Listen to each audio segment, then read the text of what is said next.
Hello everyone.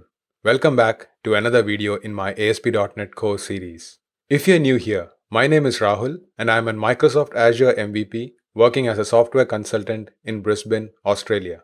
If you're not subscribed to this channel, kindly press the subscribe button below the video to subscribe and help me grow this channel. Validating user input is an important part of application development. In this video, let's learn more about the built-in mechanisms that ASP.NET Core provides to validate user input. Let's head off to the console and create a new .NET Web API application using the .NET CLI and specifying new and Web API for the Web API template. This will create a new ASP.NET Web API in the current folder. Let's open this up in an IDE. I will choose Rider for this video. You can do this in any IDE of your choice. I have the application opened up here.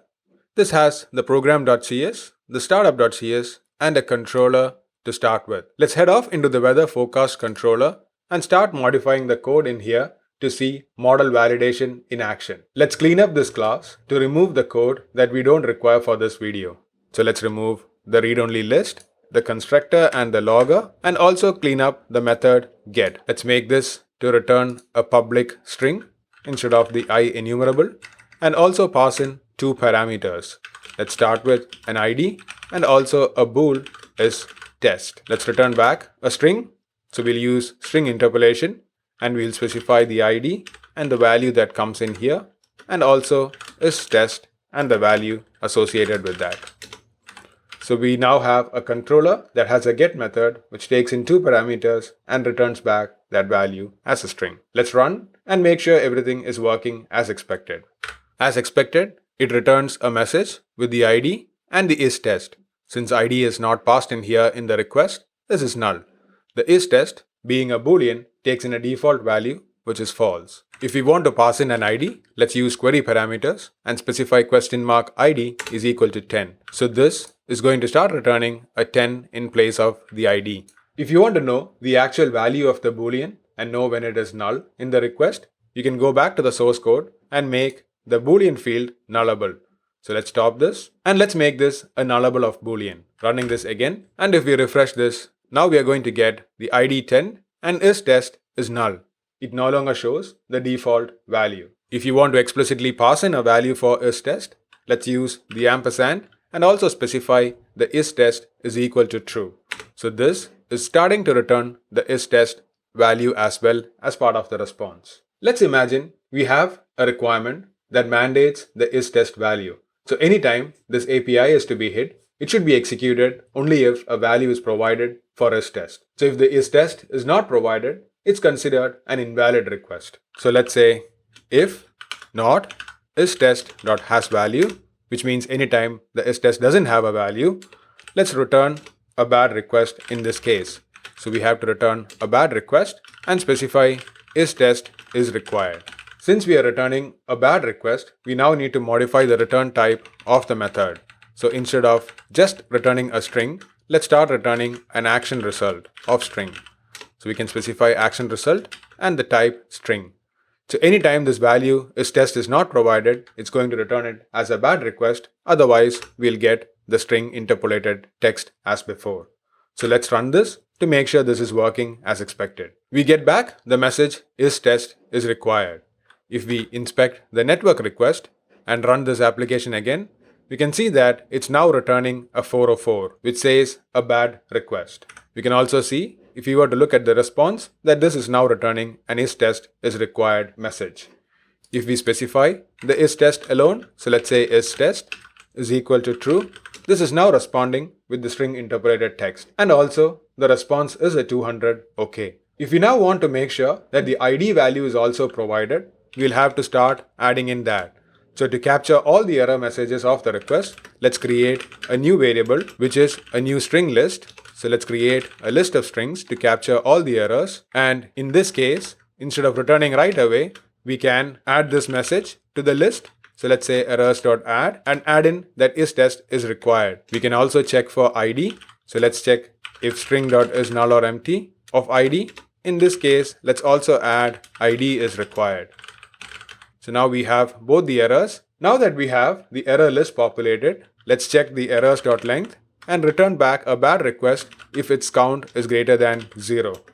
So let's do that and say return bad request and return back the error list. If not, it's going to return the string interpolated text as before. Let's run this application to see this in action. Let's make a request again. So we get back the 400 as before, and we also see both the error messages isTest is required and ID is required. So if we were to pass one of these values, let's say ID is equal to 10, we just get back isTest is required. To make this to work, let's also pass isTest to be true. So now we have the string interpolated message returned as before. Instead of creating your own errors list and managing your errors as part of that, you can use the ModelState property that's available as part of your controller. So let's see how we can do that. So let's remove the error list. Instead of errors.add, we can use ModelState.add model error and specify the name of the field. In this case, it's isTest. So let's use name of isTest and specify the error message. Similarly, we can also modify this to make this ModelState.add model error and specify the name of ID and the error message that is associated. Instead of checking the errors.count, let's check if this is not valid. So we can specify not ModelState of valid. So in this case, whenever the model state is invalid, it's going to return a bad request. Instead of errors, let's return the model state itself. Let's run this and see this in action. Let's refresh this and see the request. We still get a 400. So if we were to examine the request, we have a JSON object which represents the errors for each of those properties. So here it says ID is required and also isTest is required. Let's make the request with the valid parameters. So let's say ID is equal to 10 and isTest is equal to true. This now returns a 200 and also the string interpolated text as before. If you ask me, this is still a lot of verbose code to just check whether a value exists or not. So let's clean this up to make it better. So let's remove all this, which is checking for the values that's required and also explicitly sending the model state is valid. So let's remove that and go and specify that these fields are required. So right next to the string where we are specifying the parameter, let's open up the brackets to specify an attribute and say this is required. So this is coming from the system.componentModel.data annotations namespace. Let's also specify required for the isTest parameter. We can return this back to be a string, but let's keep this as action result of string. Let's run it and see how this works now. Let's clear the network request and refresh the application. In this case, we get a 200 because we are passing back the ID and the isTest. Let's make a request with just the ID and now we get back a 400 response as before. So if we were to expand that, this now returns a JSON object with an errors property that contains the same error object that we saw before. If we were to make a request without the ID and the isTest, it's now going to return errors for ID and the isTest value. By adding the required attributes, we have considerably reduced the amount of code that we need to write to make sure that our ID and isTest is always passed in as part of the request. If you have nullable reference types turned on, you can then avoid adding the required attributes for those kind of types. So let's say, for this example, let's remove both the required attributes, which makes them as optional, and this is still going to return null. Let's go back and turn on the nullable reference types. To do that, we can specify #nullable on a file and say enable.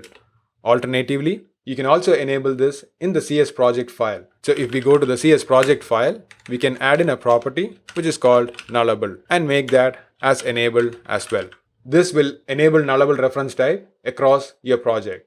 And in the other case, it's specific to that particular file. Let's save this, go back to the file and remove it from here, and then run this to see how this is working now. Let's make a request and we get back a 400 on the weather forecast. In the errors, we see that the ID is required is getting returned back. However, note, the isTest value is not validated in this case. This is because a boolean is not a reference type. Only a string is. Note, in this case, we did not add any required attribute for the string, but still it is returning that. ASP.NET Core is automatically applying a required attribute for non-nullable reference types. If you don't like this behavior, you can suppress this in the startup class. Go to the startup.cs class. We can suppress this when we are adding the controllers in the configure services method. So let's say options and specify options.suppress implicit required attribute for non-nullable reference types. So that's going to suppress the implicitly adding of required attributes to non-nullable reference types as the name suggests. Let's set that to be true. Let's run this again to see how this is working now. Let's refresh this request, which doesn't have an ID or is test, and we now get back the string interpolated text as before. So now we don't have the automatic required getting added to the non-nullable type ID. Let's go back to the startup class and remove this extra code that we have written. The errors that we have seen till now are all model validation errors. However, there can be errors at the model binding step itself. Let's say the is test, which is to be a boolean here, is not a boolean value from the request. Check out my earlier video to learn more about model binding and how it works in ASP.NET Core. Let's run this application again to see how model binding errors affects the responses. By default, this just has the ID is required error being returned. Let's add in the is test parameter in this case. So let's specify is test and specify an invalid value for the boolean. Let's say hello. This now returns an additional error message for the is test field as well. It says the value hello is not valid. This is an error that's returned from the model binding system. When it tries to convert hello into a boolean, it finds an exception and adds that to the model state as well. So model state represents errors from two subsystems, the model binding and the model validation. Errors that generate in the model binding are generally data conversion errors. So what is causing these requests to return back an error response? We did not explicitly handle this and return a bad request in any of our controller code here. The API controller attribute is automatically doing this for us. So any controller that's decorated with this attribute are configured with features and behaviors targeted at improving the developer experience for building APIs. So automatically returning the error types is one of them. So if we were to remove the API controller attribute and run this application, this is not going to return an error any longer. Even though we didn't specify the ID attribute, this is still returning back the ID is test. Even if we were to pass an is test is equal to hello, this is still going to return back the response as expected. However, note, the model binding is still not applicable and the value is still a null. If we now want to return the error, we'll need to explicitly handle this in the controller method. So similar to what we did initially when we added the multiple arrays, so we can explicitly say if not ModelState.isValid, then return a bad request like before and specify the model state itself. If we were to run this again, we now start getting the error responses as before. So if we pass the is test with an invalid value hello, it's also going to respond with that error message. So note, the API controller attribute is what was automatically enabling these error responses. Let's remove this additional code and add back in the API controller attribute to the class. We can also override the API controller behavior to not return the error automatically. To do that, let's go back to the startup.cs. Under the configure services method, let's configure the API behavior options. So using services and the configure method, we can specify in API behavior options, take in the options and suppress the model state invalid filter. So set this to true. So this is going to stop the API controller attribute from automatically returning model errors. So let's run this to see this in action. So there's no model validation happening right now, even though we have the API controller on the controller class. So this is because we suppressed it using the API behavior options. So let's go back and comment this out so that it doesn't happen in further requests. Let's see more validation attributes that's available as part of the data annotations library. Let's go to the Solution Explorer and add in a new class. So let's call this myData. I already have a class written out, so let me copy paste that in here. This class has a few properties and also a few annotations already applied. So we have name, age, email, and phone. You can see I have the required attribute on the name and also on the age, and also a range which specifies that the age must be greater than 18.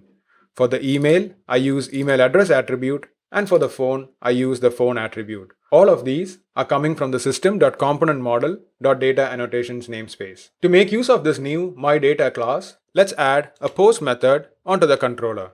I have this already written out. We have a post method which takes in the myData class that we just wrote. It looks in the body for this particular object.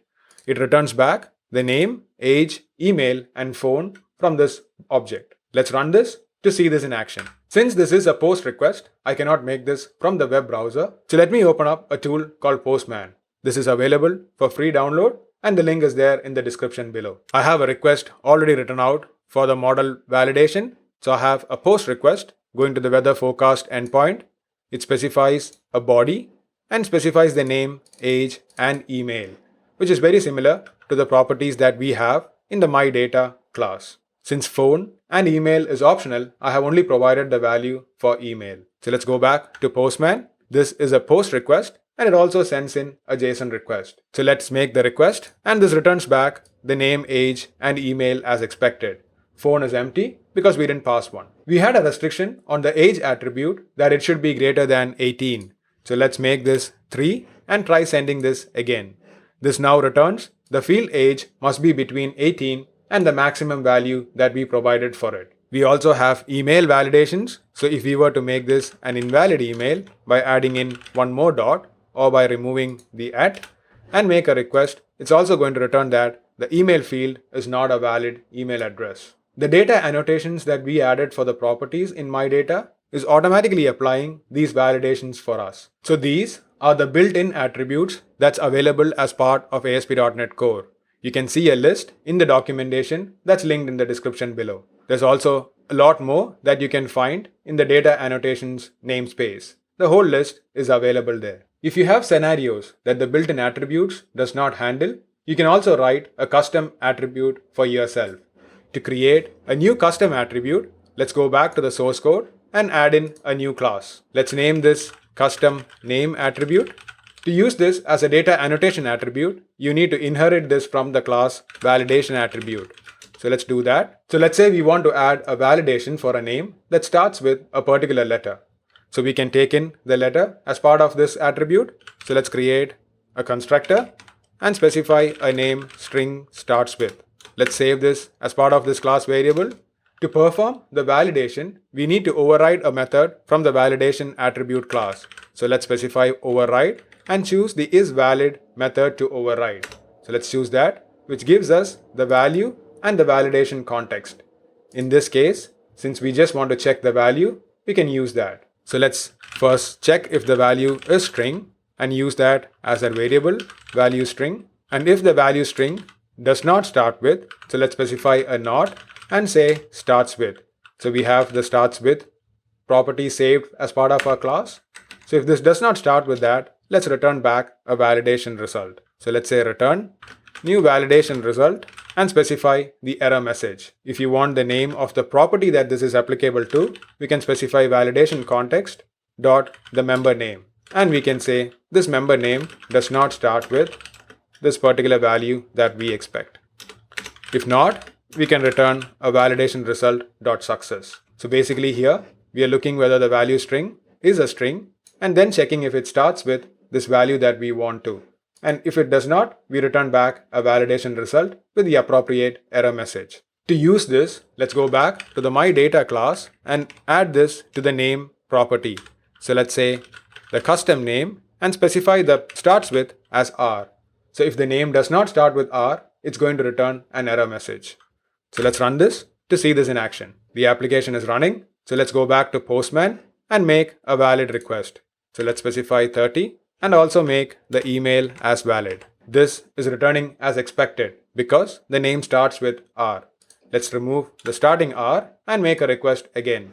This is now returning the error message that we wrote from the custom attribute. It says the name does not start with R. This custom attribute that we wrote is generic enough that it can be applied to any property.